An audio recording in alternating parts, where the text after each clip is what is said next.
श्रीमद्भागवत महापुराण द्वितीय स्कंद षष्ठ अध्याय विराट स्वरूप की विभूतियों का वर्णन। ब्रह्मा जी ने कहा, विराट पुरुष का मुख वाणी का उद्गम बिंदु है और उसका नियामक देव अग्नि है। उनकी त्वचा तथा अन्य 6 स्तर वैदिक मंत्रों के उद्गम बिंदु हैं और उनकी जीव देवताओं, पितरों तथा सामान्य जनों को अर्पित करने वाले विभिन्न खाद्यों तथा व्यंजनों का उद्गम है। उनके दोनों नथुने हमारे श्वास के तथा अन्य सभी प्रकार के वायु के जनन केंद्र हैं। उनकी घ्राण शक्ति से अश्विनी कुमार तथा समस्त प्रकार की जड़ी बूटियां उत्पन्न होती हैं और उनकी श्वास शक्ति से विभिन्न प्रकार की सुगंधियां उत्पन्न होती हैं। उनके नेत्र सभी प्रकार के रूपों के उत्पत्ति केंद्र हैं। वे चमकते हैं तथा प्रकाशित करते हैं। उनकी पुतलियां सूर्य तथा देवी नक्षत्रों की भांति हैं। उनके कान सभी दिशाओं में सुनते हैं और समस्त वेदों को ग्रहण करने वाले हैं। उनकी श्रवणेन्द्रिय आकाश तथा समस्त प्रकार की ध्वनियों की उद्गम है। उनके शरीर की ऊपरी सतह सभी वस्तुओं के सार एवं समस्त शुभ अवसरों की जन्मस्थली है। उनकी त्वचा गतिशील वायु की भांति सभी प्रकार के स्पर्श का उद्गम तथा समस्त प्रकार के यज्ञों को संपन्न करने का स्थान है। उनके शरीर के रोम समस्त प्रकार की वनस्पति के कारण है, विशेष रूप से उन वृक्षों के जो यज्ञ की सामग्री के रूप में काम आते हैं।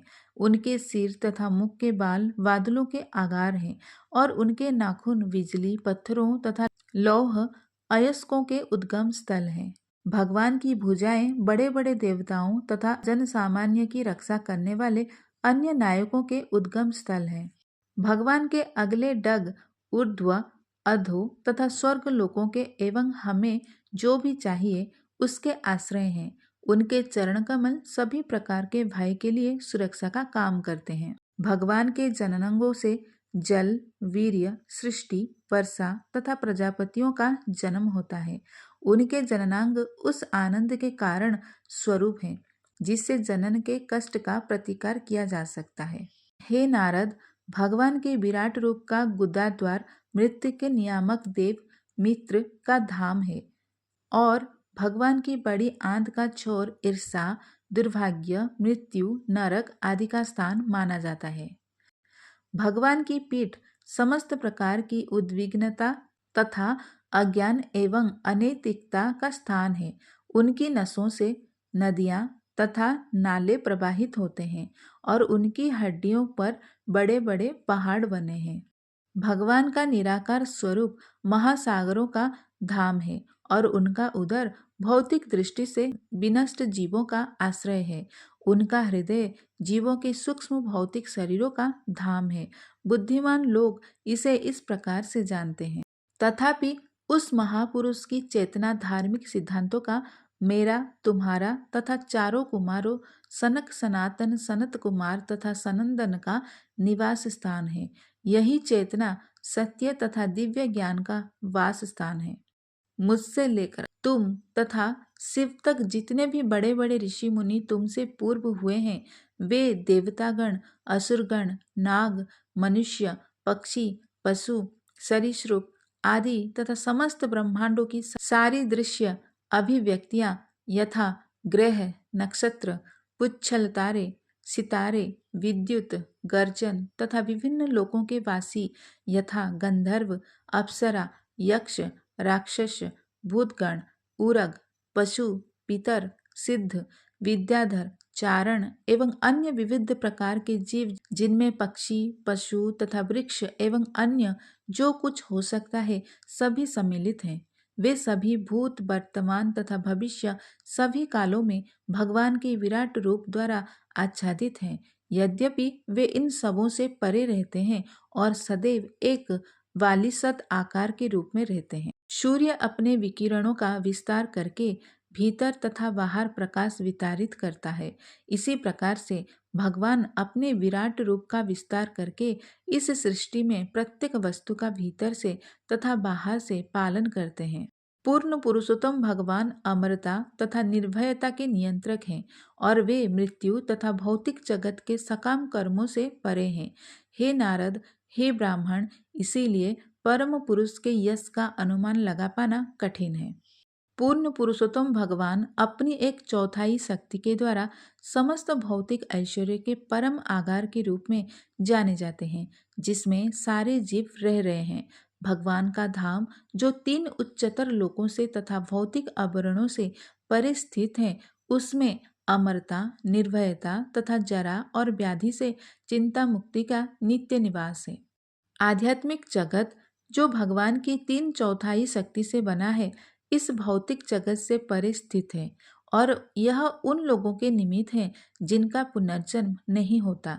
अन्य लोगों को जो गृहस्थ जीवन के प्रति आसक्त हैं और ब्रह्मचर्य व्रत का कठोरता से पालन नहीं करते, 3 लोकों के अंतर्गत रहना ही होता है।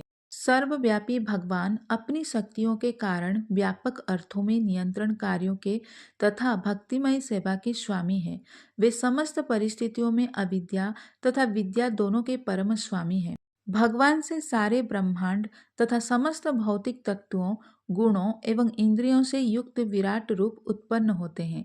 फिर भी वे ऐसे भौतिक प्राकृतियों से उसी तरह पृथक रहते हैं जिस तरह सूर्य अपनी किरणों तथा ताप से पृथक रहता है। जब मैं महापुरुष भगवान महाविष्णु के नाभि कमल पुष्प से उत्पन्न हुआ था, तो मेरे पाप यज्ञ अनुष्ठान के लिए उस महापुरुष के शारीरिक अंगों के अतिरिक्त अन्य कोई सामग्री न थी। यज्ञोत्सवों को संपन्न करने के लिए फूल, पत्ती, कुश जैसी यज्ञ सामग्रियों के साथ साथ यज्ञ विधि तथा उपयुक्त समय की भी आवश्यकता होती है। यज्ञ की अन्य आवश्यकताएं हैं पात्र, अन्न, घी, शहद, सोना, मिट्टी, जल, ऋग्वेद, यजुर्वेद, सामवेद तथा यज्ञ संपन्न कराने वाले 4 पुरोहित। यज्ञ की अन्य आवश्यकताओं में देवताओं का विभिन्न नामों से विशिष्ट मंत्रों तथा दक्षिणा के व्रतों द्वारा आवाहन सम्मिलित है। ये आवाहन विशिष्ट प्रयोजनों से तथा विशिष्ट विधियों द्वारा विशेष शास्त्र के अनुसार होने चाहिए। इस प्रकार मुझे भगवान के शारीरिक अंगों से ही यज्ञ के लिए इन आवश्यक सामग्रियों की तथा साज सामान की व्यवस्था करनी पड़ी। देवताओं के नामों के आवाहन से चरम लक्ष्य विष्णु की क्रमशः प्राप्ति हुई और इस प्रकार प्रायश्चित तथा पूर्णाहुति पूरी हुई।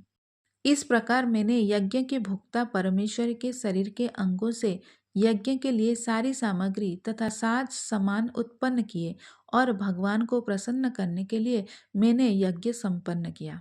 हे पुत्र, तत्पश्चात तुम्हारे 9 भाइयों ने, जो प्रजापति हैं, व्यक्त तथा अव्यक्त दोनों प्रकार के पुरुषों को प्रसन्न करने के लिए समुचित अनुष्ठानों सहित यज्ञ संपन्न किया। तत्पश्चात मनुष्यों के पिताओं यानी मनुओं, महर्षियों, पितरों, विद्वान पंडितों, दैत्यों तथा मनुष्यों ने परमेश्वर को प्रसन्न करने के निमित्त यज्ञ संपन्न किए। अतएव सारे ब्रह्मांडों की भौतिक अभिव्यक्तियां उनकी शक्तिशाली भौतिक शक्तियों में स्थित हैं, जिन्हें वे स्वतः स्वीकार करते हैं, यद्यपि वे भौतिक गुणों से नित्य निर्लिप्त रहते हैं। उनकी इच्छा से मैं सृजन करता हूँ, शिवजी विनाश करते हैं और स्वयं वे अपने नित्य भगवान रूप से सबों का पालन करते हैं। वे इन तीनों शक्तियों के शक्तिमान नियामक है। प्रिय पुत्र, तुमने मुझसे जो कुछ पूछा था उसको मैंने इस तरह तुम्हें बतला दिया। तुम यह निश्चय जानो कि जो कुछ भी यहाँ है वह पूर्ण पुरुषोत्तम भगवान पर आश्रित है। हे नारद, चूंकि मैंने भगवान हरि के चरण कमलों को अत्यंत उत्कंठा के साथ पकड़ रखा है, अतएव मैं जो कुछ कहता हूँ वह कभी असत्य नहीं होता। न तो मेरे मन की प्रगति कभी अवरुद्ध होती है, न ही मेरी इंद्रियां कभी भी पदार्थ की क्षणिक आसक्ति से पतित होती है। यद्यपि मैं वैदिक ज्ञान की शिष्य परंपरा में दक्ष महान ब्रह्मा के रूप में विख्यात हूँ और यद्यपि मैंने सारी तपस्याएं की हैं तथा यद्यपि मैं योग शक्ति एवं आत्म साक्षात्कार में पटु हूँ और मुझे सादर प्रणाम करने वाले जीवों के महान प्रजापति मुझे इसी रूप में मानते हैं, तो भी मैं उन भगवान को नहीं समझ सकता जो मेरे जन्म के मूल उद्गम है। अतएव मेरे लिए श्रेयस्कर होगा कि मैं उनके चरणों में आत्मसमर्पण कर दूं, क्योंकि केवल वे ही मनुष्यों को जन्म मृत्यु के चक्र से उबार सकते हैं। ऐसा आत्मसमर्पण कल्याणप्रद है और इससे समस्त सुख की अनुभूति होती है। आकाश भी अपने विस्तार की सीमाओं का अनुमान नहीं लगा सकता। अतएव जब भगवान ही अपनी सीमाओं का अनुमान लगाने में अक्षम रहते हैं, तो भला दूसरे क्या कर सकते हैं? जब न शिवजी, न तुम और न मैं ही आध्यात्मिक आनंद की सीमाएं तय कर सके हैं, तो अन्य देवता इसे कैसे जान सकते हैं?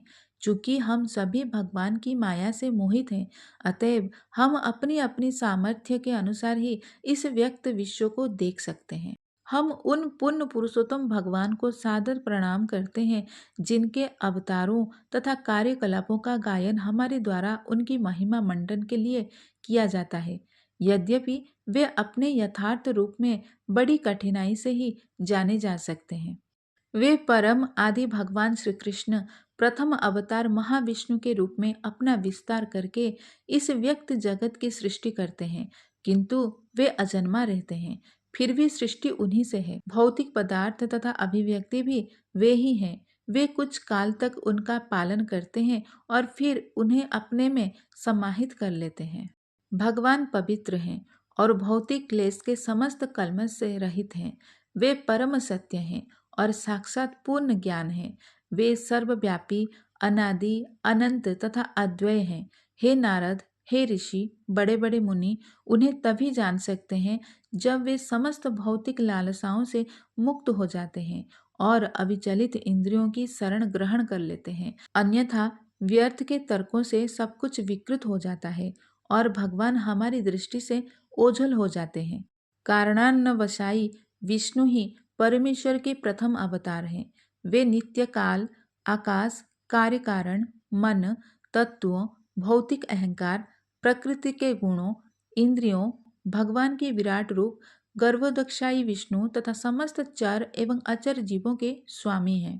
मैं स्वयं ब्रह्मा, शिवजी, भगवान विष्णु, दक्ष आदि प्रजापति, तुम, इंद्र तथा चंद्र जैसे देवता, भूलोक के नायक, भूलोक के नायक, अधोलोक के नायक, गंधर्व लोक के नायक, विद्याधर लोक के नायक, चारण लोक के नायक, यक्षों, राक्षसों तथा उरंगों के नेता, ऋषि, बड़े बड़े दैत्य, बड़े बड़े नास्तिक तथा अंतरिक्ष पुरुष तथा मृतक, प्रेत, शैतान, जिन्न, कुष्मांड, बड़े बड़े जलचर, बड़े बड़े पशु तथा पक्षी आदि या अन्य शब्दों में ऐसी कोई भी वस्तु जो बल, ऐश्वर्य, मानसिक तथा इंद्रिय कौशल, शक्ति, क्षमा, सौंदर्य, विनम्रता, ऐश्वर्य तथा प्रजनन से युक्त हो, चाहे रूपवान या रूपविहीन, वे सब भले ही विशिष्ट सत्य तथा भगवान के रूप प्रतीत हो, लेकिन वास्तव में वे वैसे हैं नहीं। वे सभी भगवान की दिव्य शक्ति के अंश मात्र हैं। हे नारद, अब मैं एक एक करके भगवान के दिव्य अवतारों का वर्णन करूंगा, जो लीला अवतार कहलाते हैं। उनके कार्यकलापों के सुनने से कान में संचित सारा मैल हट जाता है।